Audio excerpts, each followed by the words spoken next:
first of all, kind of your thoughts now that this is your second season compared to last year at this time and this year at this time, kind of your comfort level as you start your second season as the head coach of the Skyhawks. Definitely more comfortable.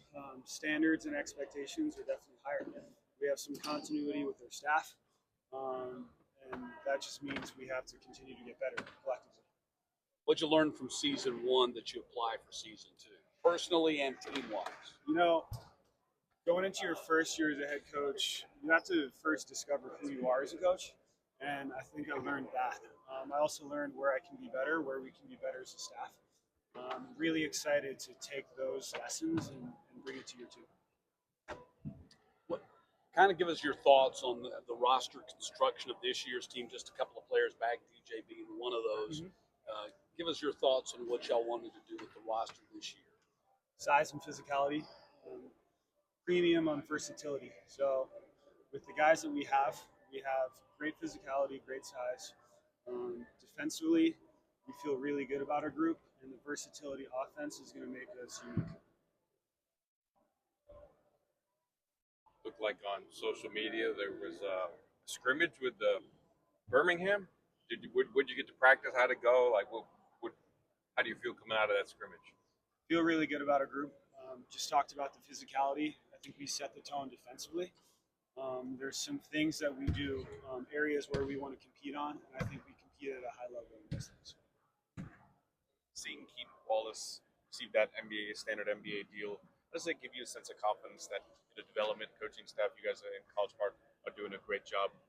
And then Aaron Evans just said that development was the number one priority here. Yeah. First of all, a lot of credit goes to Keaton and the work that he put in every single day. Really talented player, great human being. But like Aaron said, development is a priority for us. And the work that we put in every single day, the standards that we set, we feel like that helps guys like Keaton Wallace, guys like Mo Gay, Tony Bradley take steps in their careers. You touched on a couple of players who got a chance to see two-way contracts, find their footing in the league last season. Just talk about the experience of seeing those guys flourish and just their growth in the G League and what it means to you moving forward in this season. Yeah, there was a lot of moments where we were really proud of our guys. Mentioned Keaton Wallace, talked about Mo Gay getting the starting role for a portion of the season with the Hawks. Don Barlow becoming a rotational player at points. Tony Bradley, the success that he had. Those are the things that I look back on last year, and I can sit back and feel proud about. It also, it's a credit to the coaching staff, the work that they put in every single day. It's a credit to those guys where they were able to take what we were giving them, execute that. We look at College Park.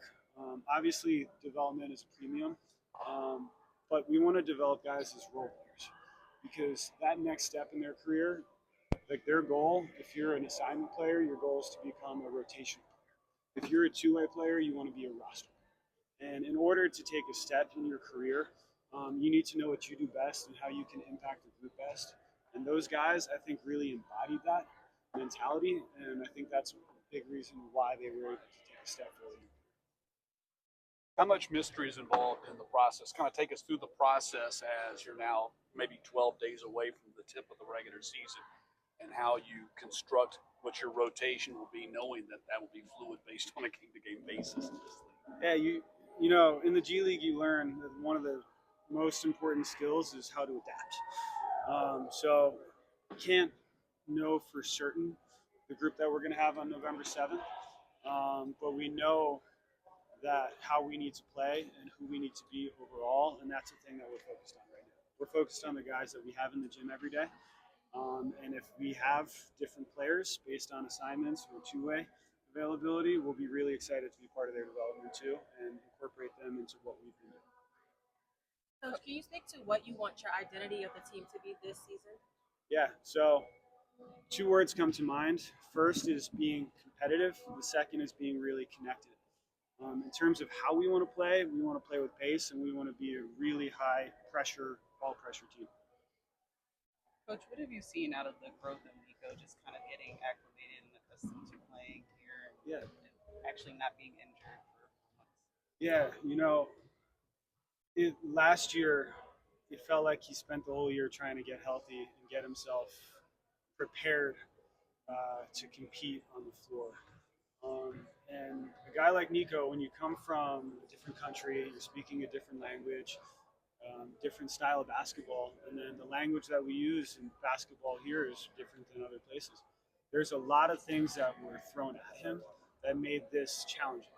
And he had a great summer, great showing at Summer League, and we're really excited to see him take another step in his development.